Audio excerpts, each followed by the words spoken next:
여러분 반갑습니다. 오늘도 새벽 돌베개에 나오신 모든 성도님들을 주님의 이름으로 환영합니다. 또 새롭게 한 주가 시작되었는데요. 오늘도 사도행전 말씀 함께 묵상하면서 또 사도행전 말씀으로 또 이 하루를 또 잘 시작하는 우리 모두가 되기를 바랍니다. 오늘 우리에게 주신 하나님의 말씀은 사도행전 9장 19절로 22절까지의 말씀과 26절로 27절까지의 말씀입니다. 사울은 며칠 동안 다마스쿠스에 있는 제자들과 함께 지냈다. 그런 다음에 그는 곧 여러 회당에서 예수가 하나님의 아들이심을 선포하였다. 그 말을 듣는 사람들은 다 놀라서 말하였다. 이 사람은 예루살렘에서 예수의 이름을 부르는 이들을 마구 죽이던 바로 그 사람이 아닌가. 그가 여기 온 것도 그들을 잡아서 대제사장들에게로 끌고 가려는 것이 아닌가. 그러나 사울은 더욱더 능력을 얻어서 예수가 그리스도이심을 증명하면서 다마스쿠스에 사는 유대 사람들을 당황하게 하였다. 사울이 예루살렘에 이르러서 거기에 있는 제자들과 어울리려고 하였으나 그들은 사울이 제자라는 사실을 믿을 수가 없어서 모두들 그를 두려워하였다. 그러나 바나바는 사울을 맞아들여 사도들에게로 데려가서 사울이 길에서 주님을 본 일과 주님께서 그에게 말씀하신 일과 사울이 다마스쿠스에서 예수의 이름으로 담대히 말한 일을 그들에게 이야기해 주었다. 아멘. 오늘은 사도행전 9장의 말씀을 갖고 13년 15일 후에야 라는 제목으로 함께 하나님 말씀을 나누도록 하겠습니다. 다마스쿠스로 향하는 길에 부활하신 예수님을 만난 사울은 하나님이 준비해 놓으신 아나니아의 안수를 통해 그의 멀었던 눈을 뜨게 됩니다. 그리고 일어나서 세례를 받고 또 기력을 회복한 사울은 이제 복음 전도자로서의 새로운 인생을 살아가게 됩니다. 회심한 사울은 다마스쿠스에서 이제 예수님이 하나님의 아들이심을 선포하기 시작합니다. 다마스쿠스에서 예수님을 따르는 자들을 모두 잡아 죽이려고 했던 사울이 완전히 바뀐 겁니다. 이를 본 사람들은 모두 놀라게 됩니다. 왜냐하면 사울은 예루살렘에서 예수님의 이름을 부르는 모든 자들을 마구 잡아 죽이던 자였고 또한 그 일을 위해 여기에 왔기 때문입니다. 사울의 이런 갑작스러운 변화에 그리스도인들은 매우 당황하게 되지요. 근데 그들뿐만 아니라 사울의 옛 동료였던 유대인들도 당황합니다.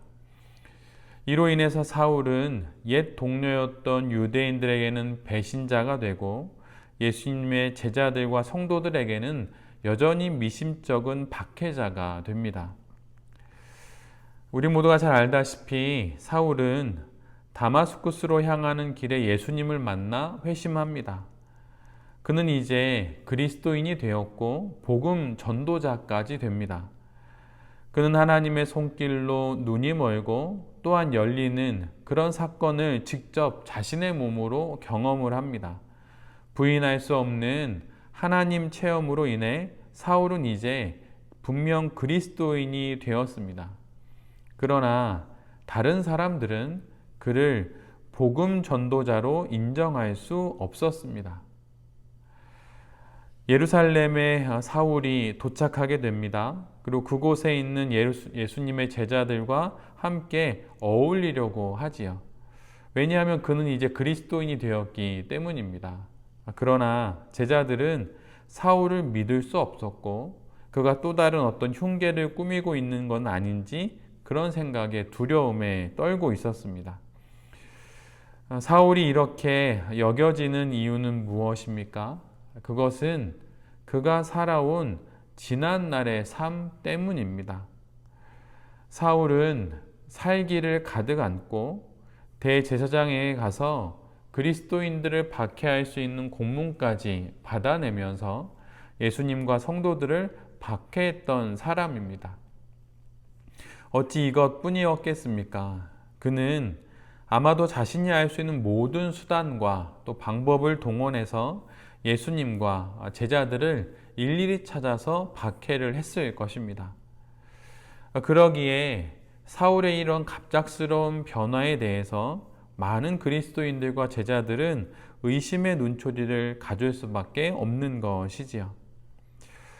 사실 사울의 그 사역의 기간들과 또 그가 기록하고 있는 여러 서신서들을 찾아보게 되면 사울이 다마스쿠스에서 예수님을 만나게 되고 그리고 예루살렘에 가서 제자들을 만나기 전까지 그가 예수 그리스도의 복음을 전했던 그 사역의 기간은 약 3년입니다. 그는 3년 동안 정말 예수님에 관련된 복음을 많이 전했습니다. 그러나 그는 여전히 의심을 받고 있었죠. 왜냐하면 그는 사울로서 살았던 지난날의 삶의 여정이 도저히 지금의 변화와 어울리지 않았기 때문입니다. 사실 그는 어떤 자입니까? 첫 번째 순교자 스데반을 죽이는 그 자리에 함께했던 사람입니다. 그러기에 어느 누구도 사울의 이러한 변화를 온전한 변화라고 받아들일 수는 없었던 것이죠. 갈라디아서 1장 18절을 보면 사울은 예루살렘에서 예수님의 제자들을 단 보름 동안 만납니다. 그리고 나서 헤어진 이후에 그는 고향 다소로 내려갑니다. 그리고 그곳에서 10년을 보냅니다. 다마스쿠스에서 회심한 이후에 3년의 시간, 그리고 예루살렘에서 제자들과의 보름 동안의 만남, 그리고 고향 다소로 돌아가서 10년의 기간, 이렇게 13년 15일이 지난 후에야 그는 비로소 안디옥에 나타나서 사도로서의 삶을 시작합니다. 우리가 살아온 과거는 쉽게 무시할 수 없습니다. 과거는 사울의 인생처럼 이렇게 현재에 반드시 영향을 줍니다.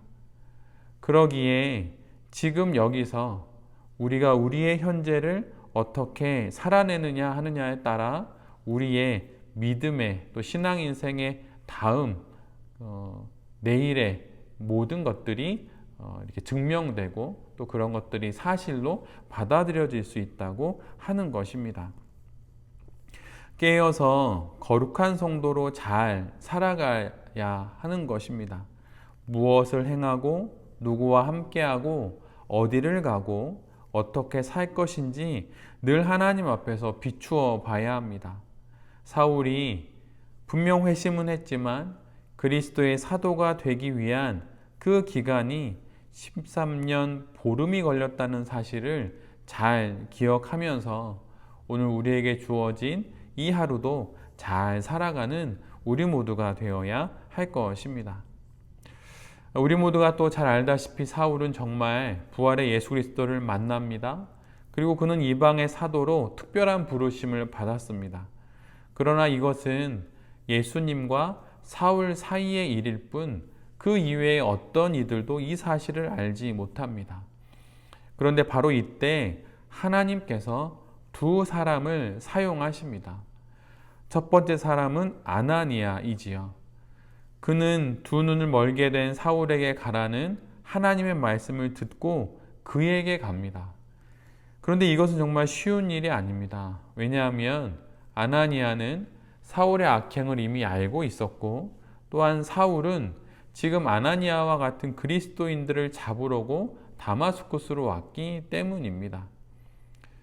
그러나 아나니아는 결국 하나님의 명령을 따라 사울에게로 가고 그에게 안수를 주어 눈을 뜨게 합니다. 사울의 사도로서의 첫걸음에 이처럼 아나니아가 동행합니다. 그리고 두 번째 사람은 바나바입니다. 3년간 다마스쿠스 등에서 복음을 전하던 사울이 예루살렘의 제자들을 만나러 오지만 어느 누구도 사울을 반기지 않습니다. 그를 꺼려하고 두려워하고 피하게 되지요. 왜냐하면 그가 지난 과거에 해온 일이 있기 때문입니다. 제자들 중 그 누구도 사울의 말을 믿으려 하지 않았습니다. 그런데 바로 그때 한 사람 바나바가 나타나서 사울을 맞아들입니다. 그리고 그는 사울을 대신하여서 사울이 만났던 예수님, 그리고 예수님께서 하신 말씀들, 그리고 사울이 다마스쿠스에서 예수님의 이름을 담대히 말한 모든 일들을 대신 전해줍니다. 그리고 비로소 그때에야 제자들은 사울과 교제하기 시작합니다. 사울은 분명 위대한 사도입니다. 그러나 그가 사도가 되는 그 길에 이처럼 함께하는 조력자들이 있었기 때문에 그는 사도가 될 수 있었던 것입니다. 만약에 아나니아가 두려워서 사울을 찾아가지 않고 그에게 안수를 하지 않았다면, 만약 바나바가 제자들 앞에서 사울을 변호하지 않았다면 결코 사울은 위대한 사도 바울이 될 수 없었을 것입니다. 신앙은 결코 홀로 설 수 없습니다. 누군가의 조력과 도움, 내가 알지 못하는 섬김과 헌신을 통해 우리 모두는 한 명의 성도로 세워져 갑니다. 내가 이렇게 신앙을 지키고 있는 것은 내 주위에 아나니아와 바나바 같은 하나님께서 허락해 주신 그런 동역자들과 조력자들이 있기 때문입니다. 지금 함께 신앙생활을 해나가는 지체들을 참으로 귀히 여기십시오. 그리고 결코 신앙은 홀로 설 수 없다는 사실을 잘 기억하십시오. 그리고 또한 내가 누군가에게 아나니아가 되고 바나바가 되고 있는 것은 아닌지, 또 그래야 하는 것은 아닌지 돌아보면서 다른 이들의 신앙을 세워주는 우리 모두가 될 수 있기를 간절히 바랍니다. 13년 15일이 지난 후에야 사도로서의 사역을 본격적으로 시작하게 되는 그 사울과 또한 그 사울 곁에 조력자로 세움받았던 아나니아와 또 바나바의 모습을 기억하면서 이 땅 가운데 매일매일의 삶을 거룩하게 살고 또한 누군가에게 또한 신앙의 좋은 조력자가 되며 살아가는 새벽 돌베개의 모든 성도님들과 또 이 말씀을 전하는 제 자신이 될 수 있기를 간절히 기도드립니다. 아멘. 기도하겠습니다. 주님, 우리가 사는 오늘은 내일의 과거입니다. 그리고 그 과거는 우리의 미래에 영향을 줄 것입니다. 위대한 사도인 바울이 사도로 세워지기 위해 13년 15일이라는 그 시간을 지나야 했듯이 주님, 우리에게도 혹 이런 시간이 주어진 것은 아닌지 잘 돌아보기를 원합니다. 늘 깨어서 오늘을 잘 살아가겠습니다. 거룩하게 예수님을 따라 살아가겠습니다. 그리고 주님, 신앙은 결코 홀로 설 수 없음을 알게 하시니 감사합니다. 내 곁에 있는 아나니아와 바나바 같은 지체들을 소중히 여기게 하시고 공동체를 귀하게 여기게 하여 주시옵소서. 또한 내 자신이 누군가의 아나니아가 되고 누군가의 바나바가 될 수 있도록 늘 하나님의 부르심에 깨어있는 우리 모두가 되게 하여 주시옵소서. 이 모든 말씀 예수 그리스도의 이름으로 기도드립니다. 아멘.